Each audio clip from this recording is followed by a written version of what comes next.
And we are alive. Okay.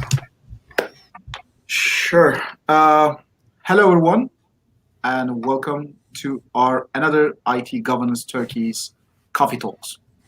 We have two special guests. We are honored and thrilled to have them, and we will discuss on Bossless organizations and Holacracy today. Before giving the stage to them, I would like to remind a few things. Our session will be in two parts. One, Doug will have the stage and explain.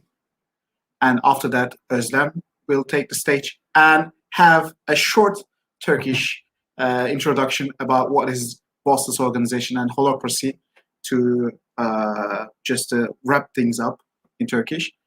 And after that, we have a 15-minute Q&A session. And you can share and feel free, do not hesitate, ask questions during the webinar. So please be with us. And my friend, my colleague, Can Tekin is here with me today as well. And Can Tekin, would you like to share comments on today? Yeah, firstly, thank you so much, Doug and Özlem, for your kind contribution to us. It's very valuable for us. And today is also my field of area. We will discuss Holocracy, and I'm very excited. I prepared my notebook and pencils. I'm ready.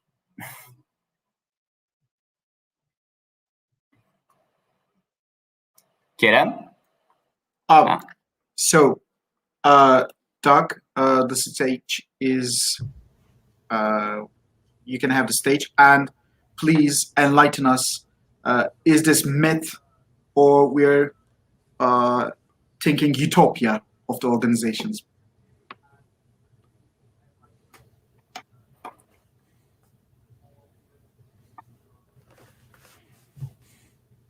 Doug, can you hear us? Yes, I can hear you. Thank you very much. Yeah. Can you hear me? Are we good? Yeah. Okay. Can you hear me? Exactly. All right. So thank you. Yes.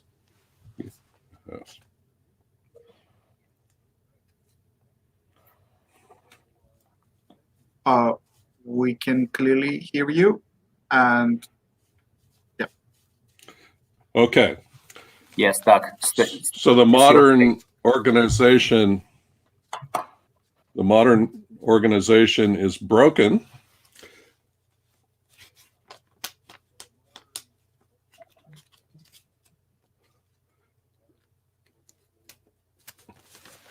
We know this from multiple data points. We look at engagement statistics. Most employees are disengaged all around the world.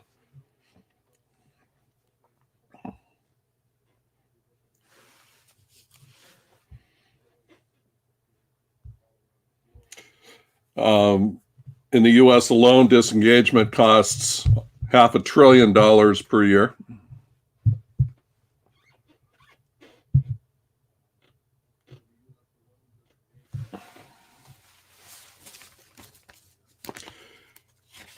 The cost of bureaucracy in the US alone is $3 trillion per year. That's a fraction of the cost worldwide.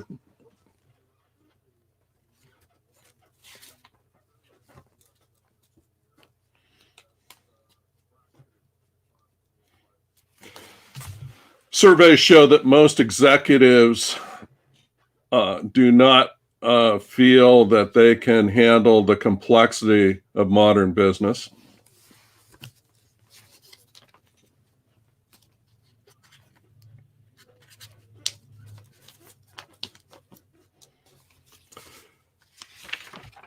And we find ourselves in a world where most people do not appreciate or enjoy their own work.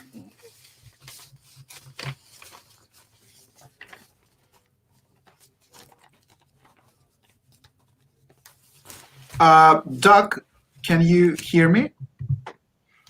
I can hear you. I have a very much delayed echo. Yeah, we can see that. Do you think any YouTube channel is on behind the web browser? Web browser. Maybe.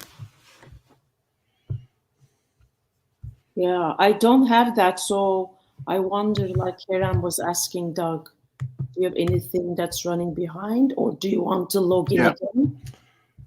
How's this? Can you hear me now? We can hear you. Yeah. Yeah.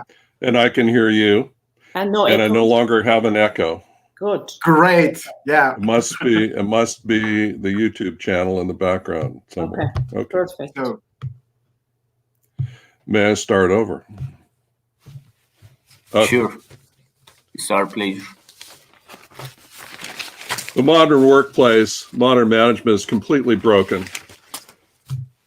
2/3 to 3/4 of workers worldwide are disengaged. In the US alone, that costs $500 billion US per year. Gary Hamel and Management Lab estimate that the cost of excess bureaucracy is $3 trillion US a year. That's 1/7 of the entire US economy. Extrapolated worldwide, the costs of bureaucracy are staggering. We find that most executives, according to surveys, doubt their own ability to manage complexity. That's not healthy. That's not good. We don't need executives, leaders paralyzed by their inability to process complexity. The modern workplace is becoming more complex every day. We now have blockchain, artificial intelligence, virtual reality, robotics, nanotechnology, genetic engineering. We now have 4D printing. We have already blasted beyond 3D printing. We now have 4D printing.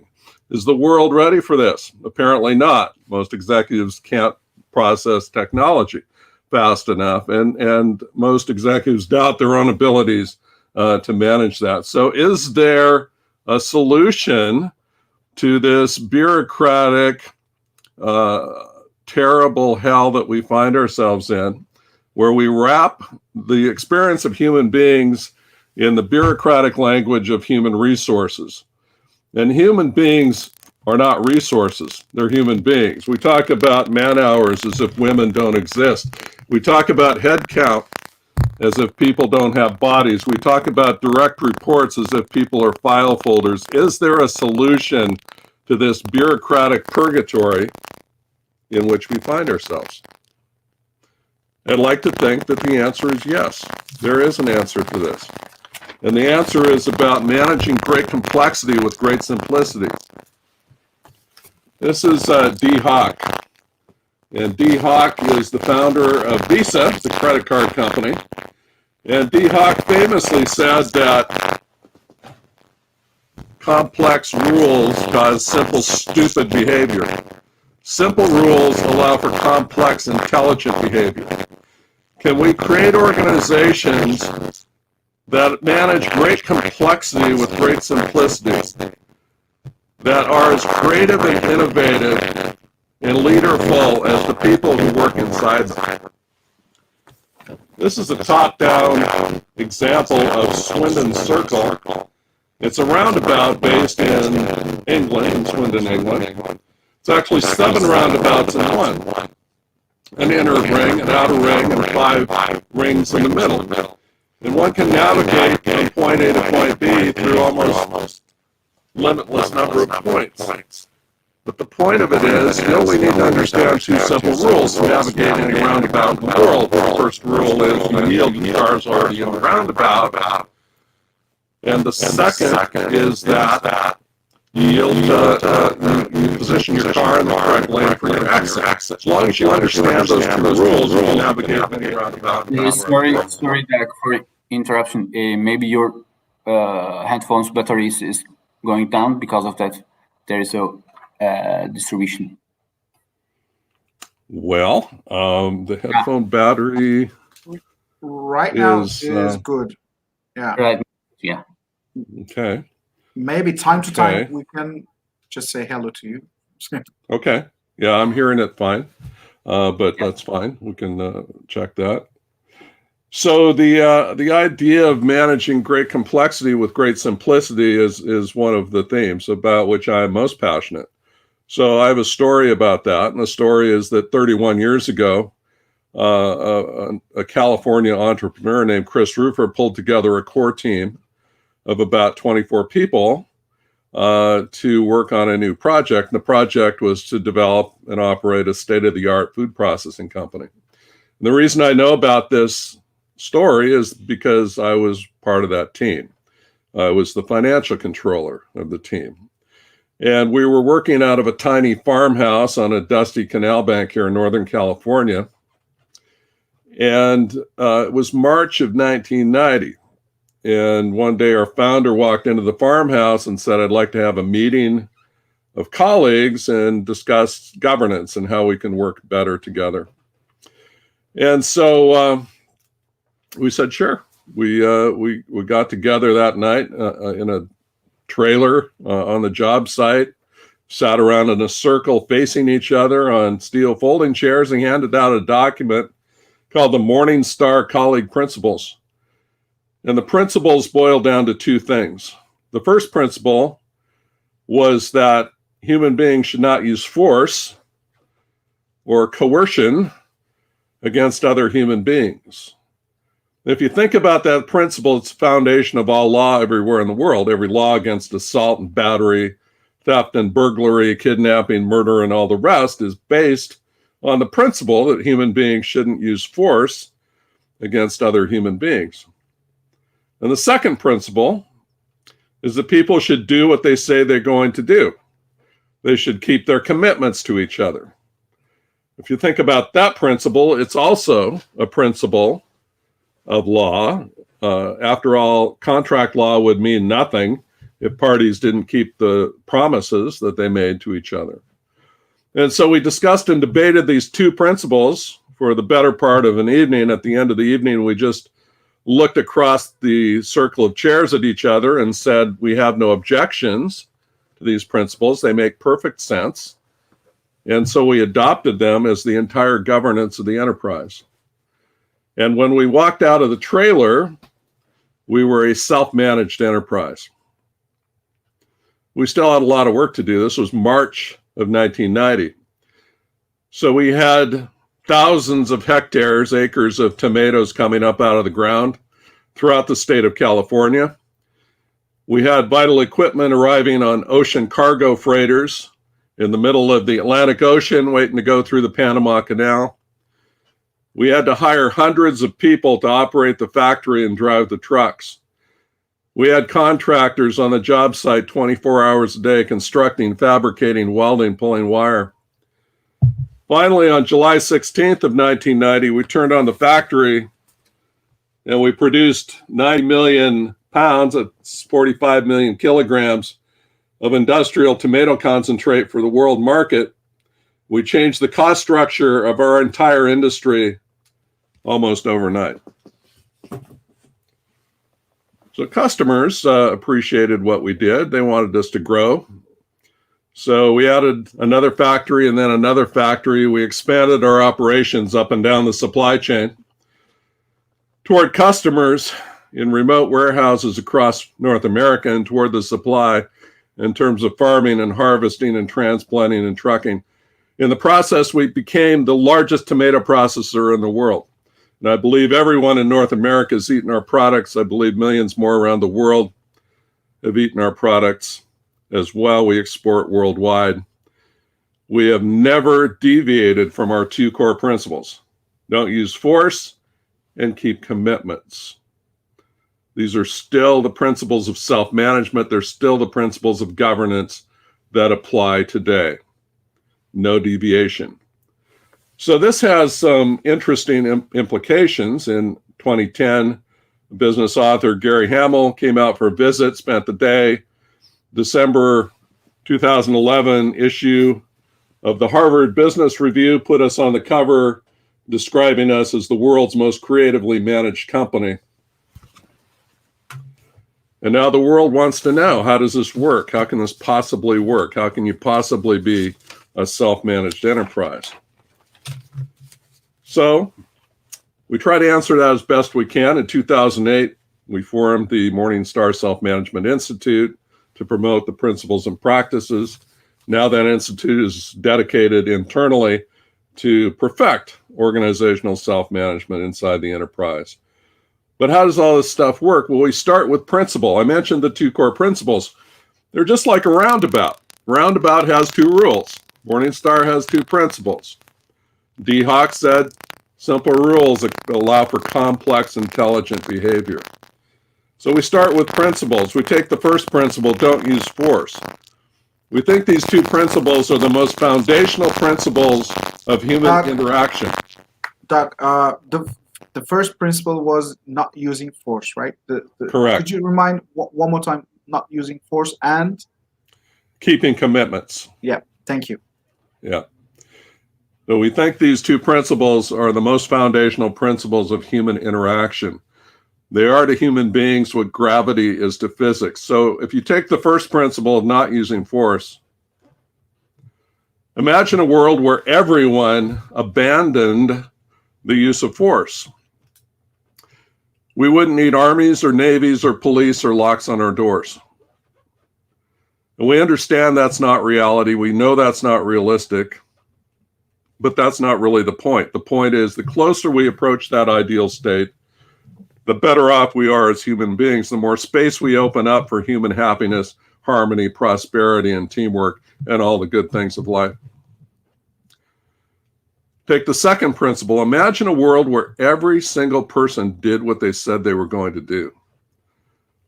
What an amazing world that would be to live in. It would be incredible. And of course, we understand that's not realistic. That's not reality. But again, that's not the point. The point is the closer we can approach that ideal state, the better off we are as human beings, the more space we open up for human happiness, harmony, prosperity, teamwork, and all the good things of life. So the principles are the starting point. Simplicity, just like D. Hawk said, just like a roundabout, 2 simple principles. They've endured for the last 31 years and as far into the future as we can see. We ask people to give up power. Gary Hamel says 2 things have to happen. People have to organize around simple, clear principles, and they have to figure out how to give up power voluntarily. And that's not always easy. Some people like power. They like to exercise power over others. But people have to give up power to enable self-management. We see human beings as the ultimate reality. Every business that's ever existed or ever will exist is about meeting human needs, and there are only 8. Once you get past food, clothing, shelter, there's communication, transportation, entertainment, personal security, and healthcare. That's it. So every business that's ever existed is about serving one or more of those human needs. Business is about people. Teams are concepts. Work groups are concepts. Business units are concepts. Companies are concepts. The only thing that's real are human beings. Only human beings can make decisions. Only human beings can take actions. Everything revolves around the human being as the ultimate reality. And it's, again, about managing great complexity with great simplicity.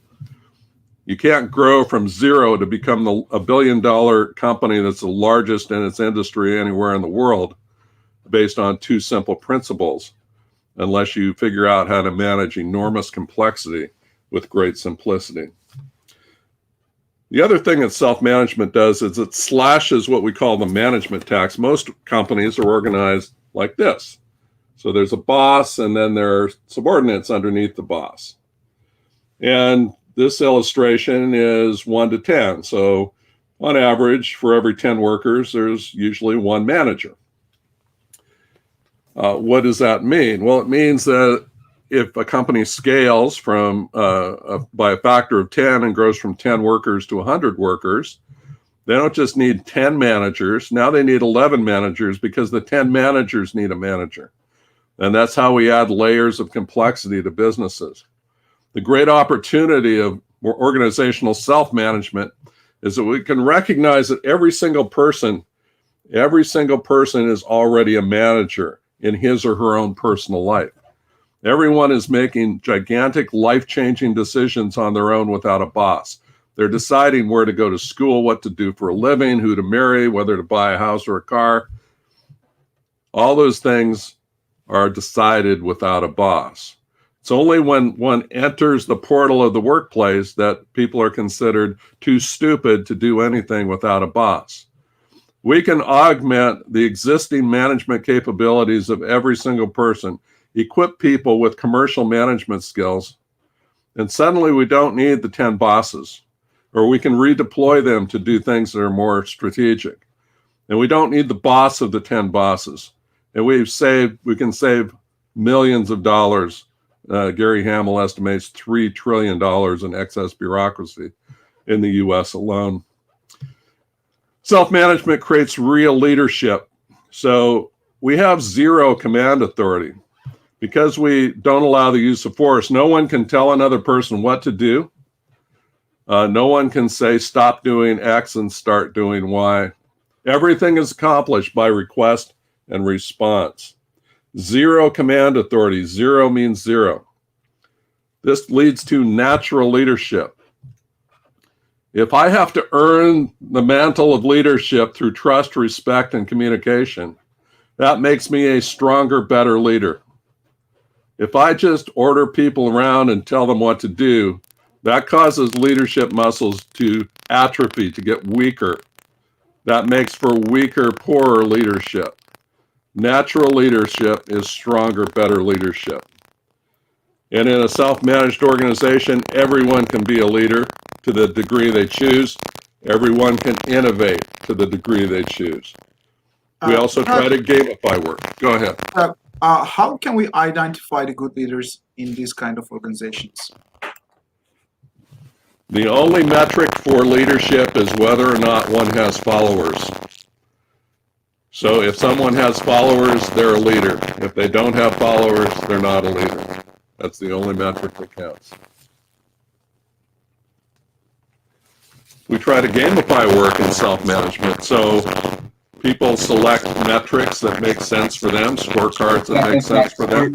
Sorry for interrupt, but your headphone problem is going on.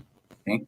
Yeah, reoccurring time to time, so I'm asking questions just to.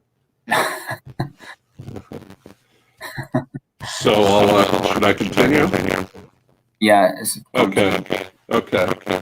So we gamify work.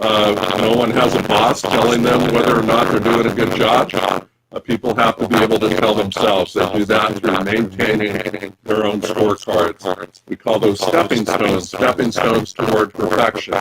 Because we don't benchmark other companies, other sectors, other industries.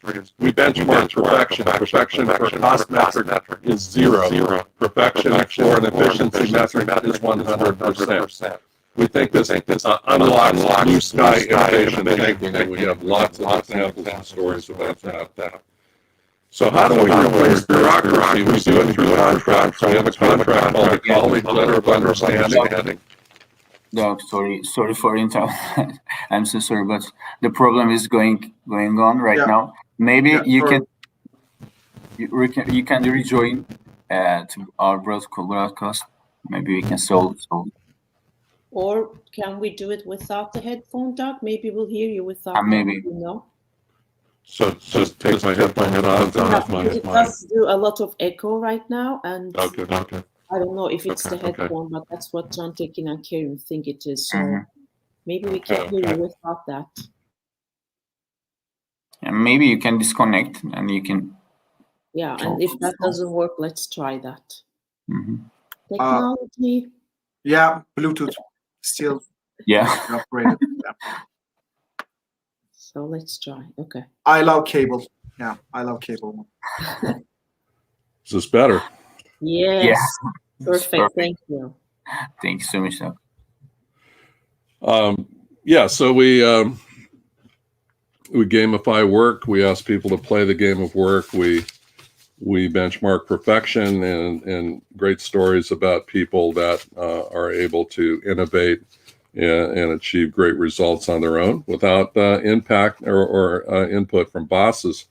So we replace the bureaucracy with contracts. So we have a contract system called a Colleague Letter of Understanding.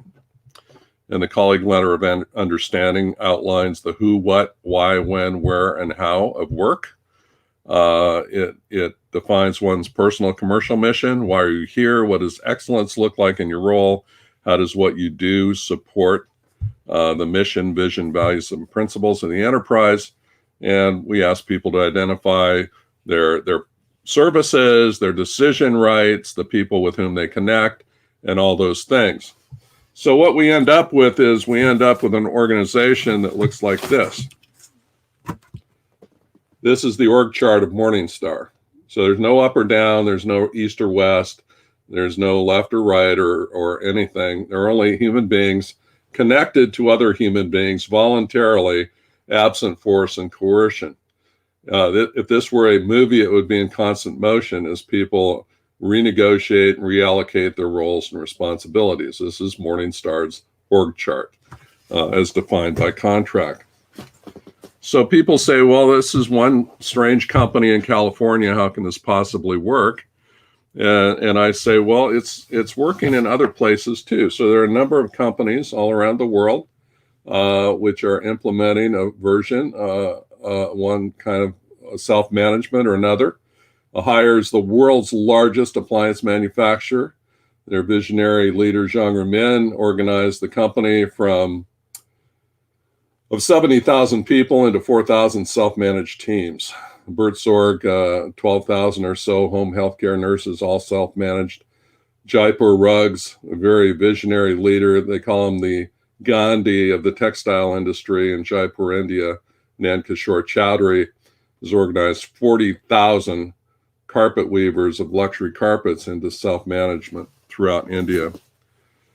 So self-management is working, and we look at the old beautiful double helix of DNA. This again is about managing great complexity with great simplicity. These two double strands of DNA, double helix, composed of the simplest substances, sugar and phosphate, and yet between them they hold all the information needed to create every living thing on the face of the earth. Managing great complexity with great simplicity, just like a roundabout, just like the two core principles of Morningstar. So with that, I will tap the brakes and toss it back to the hosts and to Brooke. Thank you. Thank you, Doug. Thank you so much. Yeah, it was really great. Could you ask just one thing, Doug? It's my I want to get your advice and opinion. What would you want to mention about the Zappos? What was the not working? What was not working at Zappos? Mm-hmm. I've been to Zappos a few times. I know many of the people who were deeply involved in Holacracy there. I can tell you at a high level that it was a lot of work. There were a lot of experiments. Some of the experiments worked better than others. I'm not intimately familiar with which experiments in their portfolio were successful versus others, but I can tell you that was, and they told me very recently, it was a lot of hard work. And so I would say that this kind of a journey is not something that's for the faint of heart or for people who are not completely committed to it, because it involves a lot of really deep work to understand and to implement. Thank you so much. I'm also familiar with the Zappos family. Bir kere herkese merhaba. Tekrar teşekkür ederiz burada olduğumuz için ve davetiniz için. Sorry, Doug, I'll go a little bit into Turkish, but I see some questions that's popping up too. So before I start with any of that, do you want to ask those questions to Doug, or do we want to wait until the Q&A? Kerem and John, thank you. I see some of the comments, and kindly ask questions. Do you want to wait until the end or now? You want to ask now? Maybe it is better to wait until the end. Okay. Yeah. Okay. Cool. So bir kere öncelikle teşekkürler ve Türkiye'de böyle güzel ve ileriye dönük konulara önemsediğiniz ve bizleri çağırdığınız için teşekkür ederim. İlk Can Tekin'le konuşurken tabii ki self-management, holacracy deyince Doug aklıma geldi ve onun burada olmasını istedim. Çünkü gerçekten konusunda çok expert, bütün dünyayı dolaşıp bu işi Kesinlikle. anlatan ve uygulayan bir kişi. Ve anlattığı gibi Morningstar 31 sene önce bunu yapmış bir şirket, düşünün ki. Dolayısıyla onu da fiil yaşamış birisi. Yoksa kavramlar olarak bizlere çok uzak gelmesi normal, imkansız demek normal. Çünkü hiçbirimizin alışık olduğu yöntemler değil bunlar. Ama her şeyi sorgulayan insanlar olarak Doug'ı ben 6 senedir tanıyorum. Hatta bir tane birlikte yazdığımız bir kitap var. Onun adı bile hiyerarşiyi bırakalım ki daha iyi performans edinelim diye insanlarla ilgili. Bizim gibi çok sorgulayan, niye bu sistem böyle, niye herkes bu kadar mutsuz iş hayatında, bunun hiç mi bir çaresi yok diye insanlar bu sonuçlara varıyor. Biz şu anda çok yeni olarak Doug'la yeni bir şirket kurduk. 2 kişi daha, Vibrancy diye. Leadership, Purpose, Self-Management ve Talent Management'la ilgili. Ama hiçbirini satmak için orada değiliz. Biz bu noktalara nereden geldik? İnsanlar iş hayatında bu kadar çok sıkıntı duymalı mı? Duymaması için neler yapılmalı dediğimizde zaten bunlara denk geliyoruz. Ve bahsetmek istediğim, belki görmüşsünüzdür, Reinventing Organizations diye bir kitap var. Frederick Laloux'un yazdığı. Çok tavsiye ederim okumamış olanlar için. Bu benim, Amerikalılar Bible diyor, bu da benim Bible'ım. Ama anlattığı şey çok güzel. En çok söylediği şey, insanlar ve liderlerin bilinç seviyesi arttığında en bilinçli, en ileride, en progresif şirketlere baktığınızda 3 tane temel prensibi kesinlikle sarılmış ve uygulamış durumdalar. Nedir o 3 tanesi? Birisi self-management, öz yönetim. Bir tanesi işte şirketin bir anlam getirmesi. Sadece karlılık değil, anlam odaklı olması. Çünkü insanlar bundan süper çok motivasyon alıyorlar ve benim asıl ana konum o. Üçüncüsü de bütünlük. İnsanın bütün kendini işe getirebilmesi. Ben ilk işim IBM'deydi Türkiye'de. İlk bana söylenenlerden biri, kişisel hayatını kapıda bırak, profesyonel tarafını işe getir, ofise getir derlerdi. Ben yani onu nasıl yapabilirim acaba?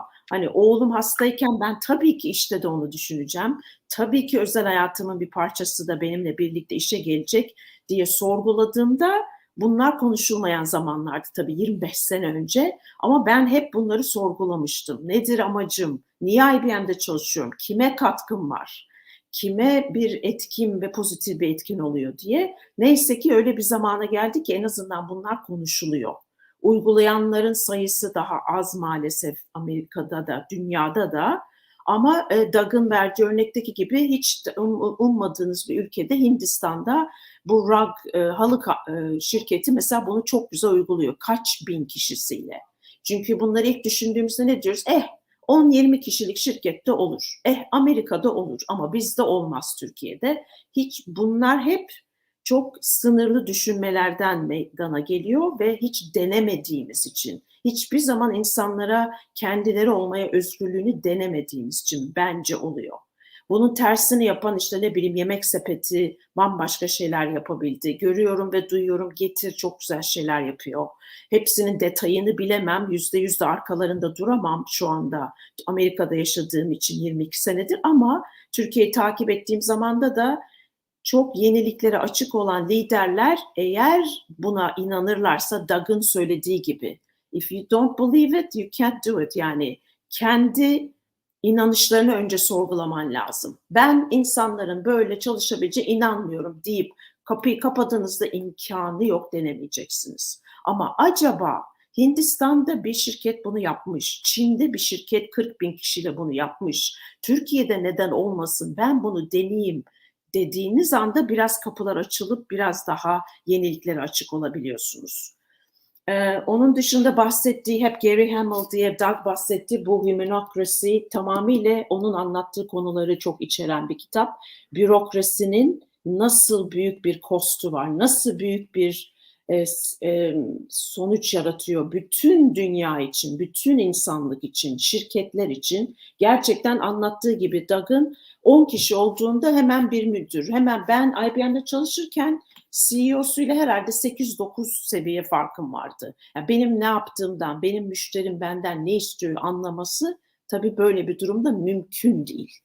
Onun dışında benim kendi konum olan purpose veya işte anlam bulmak nereden bu kadar daha çok önemsenir ve konuşulur oldu? Ben 25 sene cidden oturup IBM'de çok iyi hatırlıyorum. Ya ben burada yaptığım işle, satışla, account management'la, müşterilerime hizmet ederek hakikaten ne yapıyorum, kime faydam var dediğimde millet hakikaten o sıralarda gerçek manyak Özlem diyorlardı büyük ihtimalle. Ama ben elimde değil sorguluyordum. Ama şimdiki özel bilim dalları, işte positive psychology, neuroscience gibi dallara baktığınızda insanlığın neden ve nasıl motive olduğunu çok daha fazla incelediğinde insanın şirketten ve yaptığı işten anlam bulmasının ne kadar önemli olduğunu gösteriyor. İnsanlar sadece işlerinde değil, hayatlarında daha büyük mutluluk buluyor. Bu bir gerçek, kabul etsek de etmesek de. Ne kadar çok insanların yaptığı işleri böyle bir repetitif, her gün yapılan bir iş olarak bakmak var ki ben ne yapıyordum o zaman? İşte müşterilerime telefon ediyordum, müşterilerimle ilgileniyordum, müşterilerime teklif hazırlıyordum, diğer departmanları nasıl yardım edeceğini buluyordum demek başka.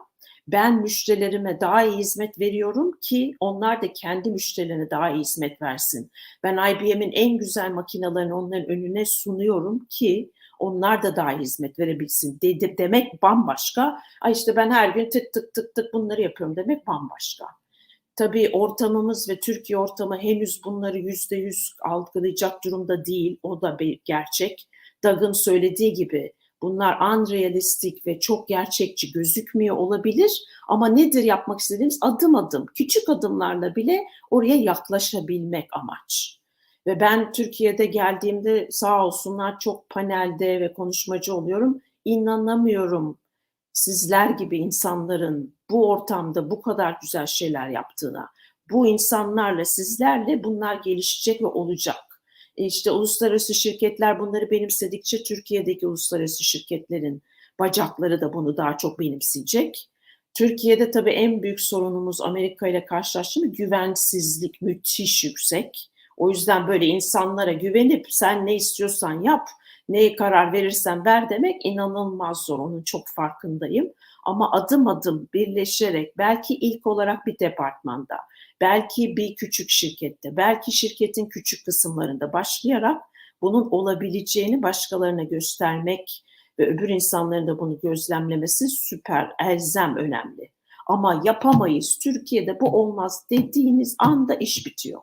Dolayısıyla o yüzden şirketlerin liderleri ve baştakiler süper önemli. Amerika'da da öyle. Baştaki insan yapılamaz kardeşim ben bu kavramların hiçbirine inanmıyorum dediğinde biz Doug'la başka bir şirketle konuşmaya başlıyoruz. Çünkü onları böyle convince etmek aman efendim işte bu örnekler yani onunla o kadar çok vakit geçiriyoruz ki bu işe çok daha açık olan liderlerle konuşmak çok daha fazla verim getiriyor bizler için de. Dolayısıyla sorgulamak normal. Aman bu işler asla olmaz demek normal. Ben bunların hiçbirini yadsımıyorum ve gerçekten oraya yakın olduğumuzu da olmadığımızı da farkındayım ama açık bir düşünce tarzı, biraz başka örneklere bakayım. Onlar ne yapmış? Dünyanın etrafında hangi şirketler bunu nasıl uygulamış? Bakmak bence çok faydalı. O zaman inancınız daha çok artıyor. O zaman daha çok sorguluyorsunuz. Onları bir tek söylüyorum.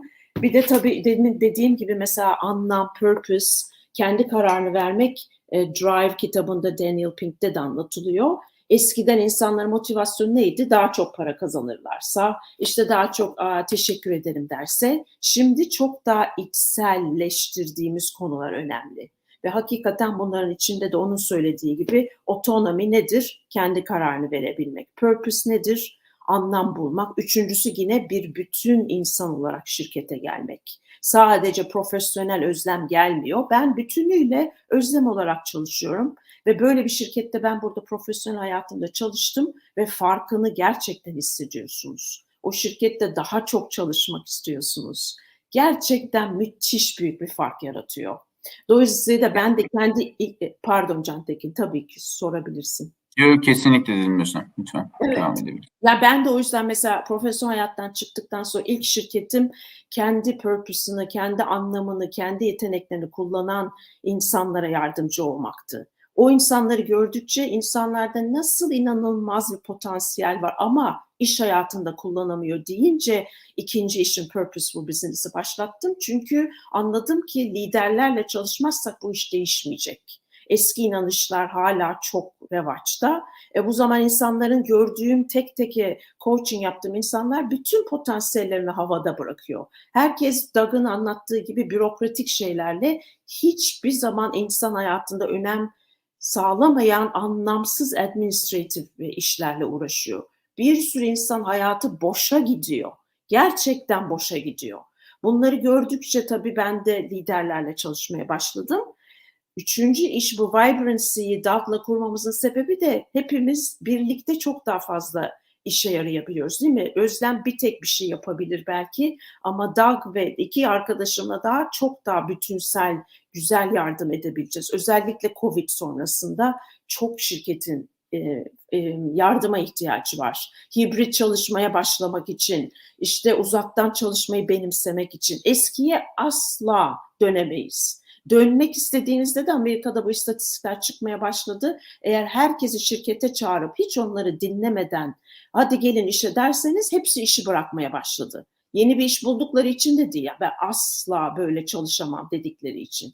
Yani yeniliklere açık olmak ve dünyada neler oluyor anlamak elzem önemli. Bu müthiş bir fırsat oldu pandemiyle. Bununla da anlamazsak neyle anlayacağız ben bilmiyorum. Gerçekten çok bambaşka düşünmemiz gerektiğine ben de inanıyorum deyip konuşacak şey çok ama öyle bitireceğim. Son bir kitapta yine Sam Codex senelerdir self-management uygulamış. Seneler önce yapmış. Okuyunca bu kitapları olabilirliğine insan çok daha fazla inanıyor. Bir de onu diyeceğim. Thank you for being patient with our Turkish. Yes, Kerem. Özlem, I think the first time I have met with the Reinventing Organizations book, it was in 2012, and the book was giving away pay what you feels. So as a student, it was a great opportunity for me, and still it is like that. The writer shares his book with us. I would like to remind that, and thank you very much for your thoughts. It was a pleasure to hear. Sure. Thank you. Thanks for the time. And I know there's some questions popping up. Yes, I'm shooting them right now. The first one is, of course, Mr. Karali, Dr. Karali. And yeah, here it goes.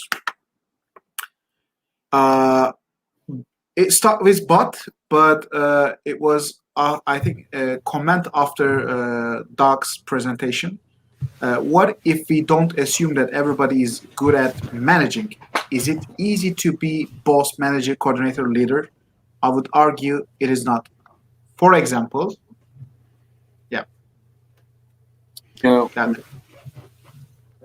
shooting second. If then we ask everybody to engage in self-management, expect everybody to be a leader, what then?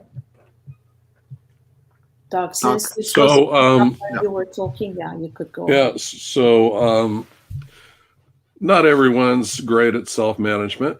There's a bell curve. Some people take full advantage of the opportunity to be self-managed and exercise leadership, attract followers, become engaged, creative, innovative, and all the rest. Other people do very little.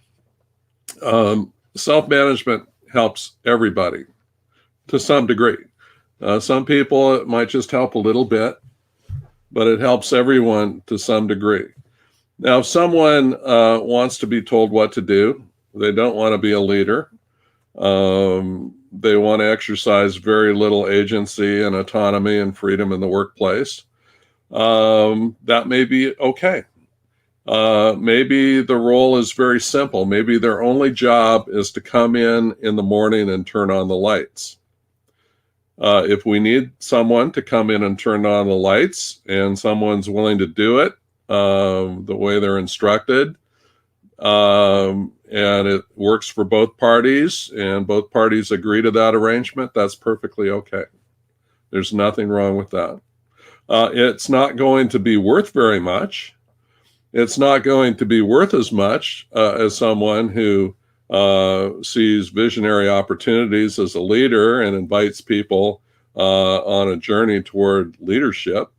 It could be worth very little. Maybe it's only worth a few pennies a day. But if the parties voluntarily agree to that arrangement, that's perfectly okay. Everyone benefits from self-management. Some benefit a lot, some benefit just a little bit, but everybody benefits. Thank you. Özlem, would you like to add any comments to that question as well? Yeah, and I think just to add to that, we should be willing to let go of some people who can't do this. And if you read the stories of the companies who turned into self-management, like Doug says, some people just love it and they want to give their own decisions, and some people just don't like it and they're not used to being on their own. They want to be told what to do. And I had some friends like that. When I took initiative in a company, I said, oh my God, they let me be myself and do my own decisions. She says, oh, I would hate that. I don't know what to do with myself in a situation like that. So it's okay if some people want to go to the old-fashioned, old mindset companies, and we should be willing to do that, is what I'm thinking. Thank you. Our second question goes to Doug from Mrs. Seda Janos. What is good industrial examples for Holacracy? As we mentioned, one of them, Morningstar. Would you like to add any other things? Well, Morningstar is actually not a good example of bureaucracy for the reason that for Holacracy, because it never adopted Holacracy. The Holacracy is a complete constitution with lots of parameters. When I read the original Holacracy Constitution, my recollection is it was about 13 pages long, and it was single spaced. And there were a lot of parameters involved in it. It was very complicated, it seemed to me. When I went to Zappos, they asked me about what I thought of Holacracy, and I said, well, after reading the model constitution, it feels complex, very, very complex. And so my orientation, as I explained earlier, is about managing complexity with simplicity. It's about getting to simple rules around which people can cohere and agree. We think that the way that Morningstar practices self-management, we think those two principles are the most important principles of human interaction. And that's, I think, a large reason why it's worked so well for 31 years. Other organizations that practice Holacracy understand there are about 1,000 organizations worldwide that practice Holacracy. I am not a Holacracy expert. I don't maintain the list, so I don't know which ones do and don't, but I presume it wouldn't be that difficult to find out. Thank you. And our fourth question, what do you think about the beta Codex? So that's Niles flagging, and he's got a nice little book about the beta Codex. And again, that's an approach that I know about, but I'm not intimately familiar with. It has to do with complexity as well. I've been in conferences with Niles, and he's got diagrams that look very much like the org chart that I held up for Morningstar, very much about networked organizations and constellations of organizations. And so to the degree that he's supportive of that approach to management, I'm wholly behind him. Özlem, would you like to add anything? No, it's all like Doug said. So thank you. All right.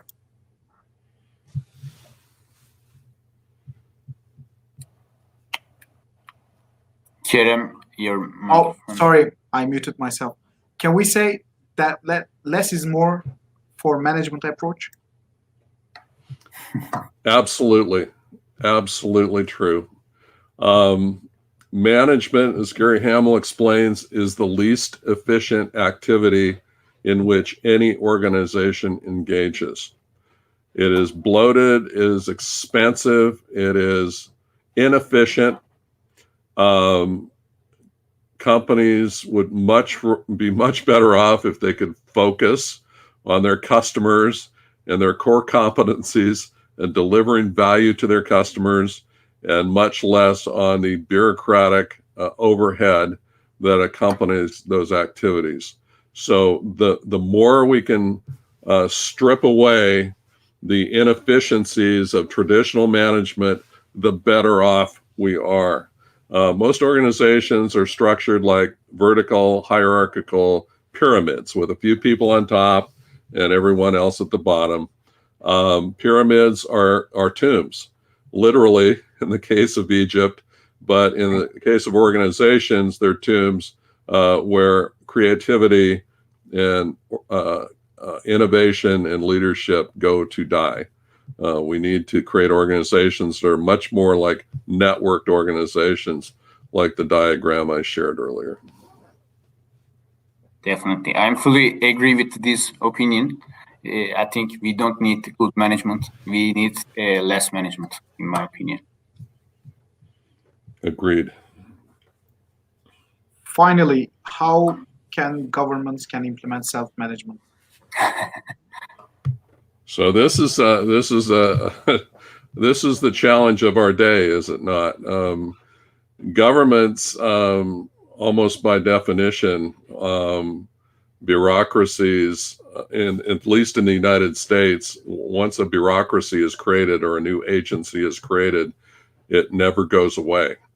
So we create all these agencies and organizations. They become bloated.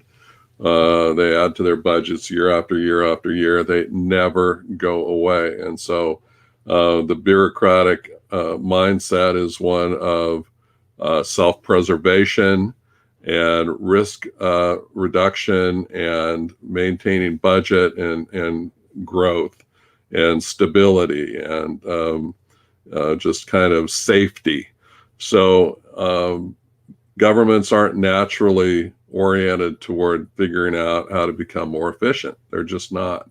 Now, if a particular leader in a government bureaucracy wants to adopt artifacts and elements of self-management to create a better agency, I think that's great. More power to them. We have lots of tools and practices and principles that can inform that journey. And I welcome government leaders that are interested, because they can do better and become more efficient, do more with fewer people if they pursue these ideas. Thank you. Before Dr. Kareli's question, I would like to ask one. Doc, you talked about the commitment, and Özlem, you talked about the purpose. And I see that emotional connection creation points with the company and the employee. And when I was a student, I was in love with the Southwest Airlines, which company puts people forefront of any objective. And how can we create those kind of emotions again? Because after a couple of years, people hit their self and create some kind of not bubble but shells around it, because those things can be more naive in that kind of environment. How can we break shells? Well, I think we have to be intentional about it, and I'm sure Brooke has ideas about this too. But Edgar Schein, the great culture guru, he wrote the Corporate Culture Survival Guide, and he also wrote recently Humble Leadership. He talks about levels of relationships, 0 through 3. And so 0 is just complete command and control, boss-subordinate interaction. 1 is transactional. You do this, I'll do that. He says we need to get to level 2, which is where we care about people as human beings, where we see whole people who have lives, both inside work and outside work. It doesn't mean we're best friends or intimate friends, but we care about each other beyond just seeing each other as the other side of a transaction in the workplace. And so I think we need to get to those points. I know Morningstar is very intentional about working toward that. And actually, it makes work and life easier. It makes work easier because teamwork works better when people get along well. And it just increases agility and flexibility, adaptability, and fluidity. It just makes life better all the way around. Yeah, and just to add to that, thank you, Doug. Just like he was saying, I mean, you can't do these things. First of all, I sometimes say, okay, purpose-driven companies, self-management companies make more money, they make more profit, but we don't want them to do and embrace these because of that. We want them to embrace it because it is the right thing to do, right? If you put people first and if you really care for them genuinely about their well-being, these are the things you will do. So that's what Southwest does. And that's why they keep on being successful throughout the 2008 crisis or this COVID crisis, because their ideas come from their people too. They have the autonomy to make decisions right then at that moment on how to treat a customer. They celebrate birthdays on a flight, and it just makes people happy. So unless it's intentional, like Doug is saying, it's not going to work in the long run because you're going to do it for the wrong reasons, and we don't want that, of course. So there's so much more to say, but like you said, Kerem, people feel like an emotional connection when they feel like they're doing something important and it has some meaning and they can make their own decision. It makes a huge difference, really. So Thank you for both answers. And now our listener's question. Doug, remember your answer. Dr. Kareli's continues, but don't you think that the costs may be greater than the benefits in some cases? Do you think that self-management is in all cases beneficial in some to all organizations? Or are you saying that we should see self-management as spectrum to be more or less implemented depending on the case? Well, let me take the first question first. I would never make a blanket statement that the benefits are always greater. I would encourage people to check out Paul Strassman. He's an economist. He worked out how to calculate the return on management, ROM. So if you really want to study whether or not self-management is superior in terms of efficiency to a traditionally managed organization, get a hold of Paul Strassman's work and his calculations and calculate it and do a compare and contrast and see how it turns out. Do the homework, do the research. Self-management is a spectrum. Because self-management aligns with the most fundamental principles of human interaction, I see it very idealistically. I think it's a good in and of itself. It honors and respects the spirit of human beings. These are the most fundamental principles of human interaction. So unless there was some compelling reason in a particular case to abandon or avoid self-management, I think it's worth pursuing or examining in every particular case. Thank you. And before we end the session, we have two comments what is Janos. Management is expensive. Management, I think you agree about that.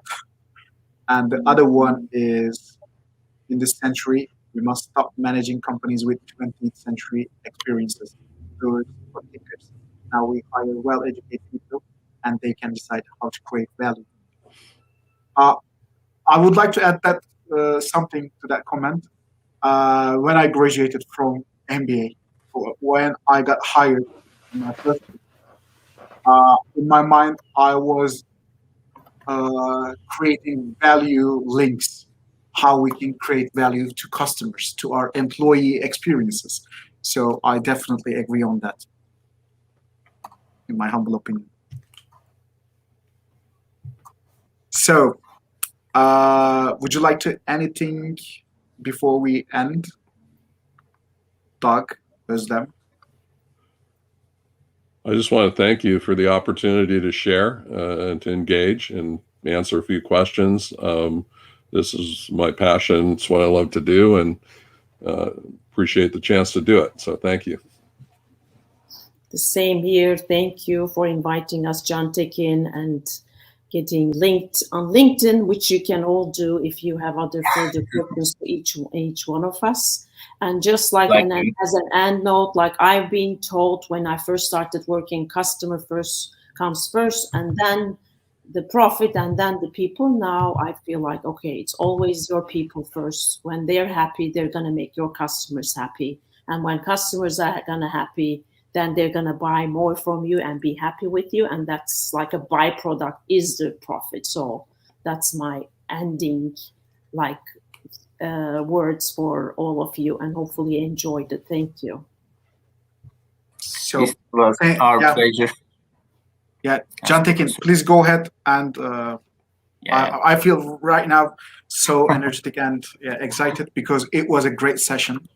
I mean, I learned a lot. My brain is enjoying with dopamine right now. So yeah, it was very deductive webinar. This webinar, like as a lesson. Thank you so much for your kind contribution, Doug and Özlem, and also good luck for your new business. And thank you so much again. And I can give the stage to Kerem for conclusion. Yeah, thank you all for being with us today. Definitely, I will rewatch this video, and definitely I will take notes about those books, and definitely I will research those companies and Holocracy for the furthermore, because the future is changing right now. We are at the edge of something new, and it came, but slightly it is evolving, and it will evolve. So definitely we should be part of it with open-minded and open-hearted or open heart. So thank you very much for being with us, and thank you for everything. So hope to see you. Thank you. And don't forget Doug's books too. He has books that goes into detail about these subjects. Yeah, we can share it. Yeah, and yes. The No Limits Enterprise, yes, right there. Especially the last one. Amazing. Yeah. We will share the links on the below. Yeah, definitely. We will share below the YouTube in the details. Thank you. See you. Thank you. Bye-bye. So much. Bye. Good night, everyone. Only the Mediterranean people will stay up this late. Good. Yes. İyi akşamlar. So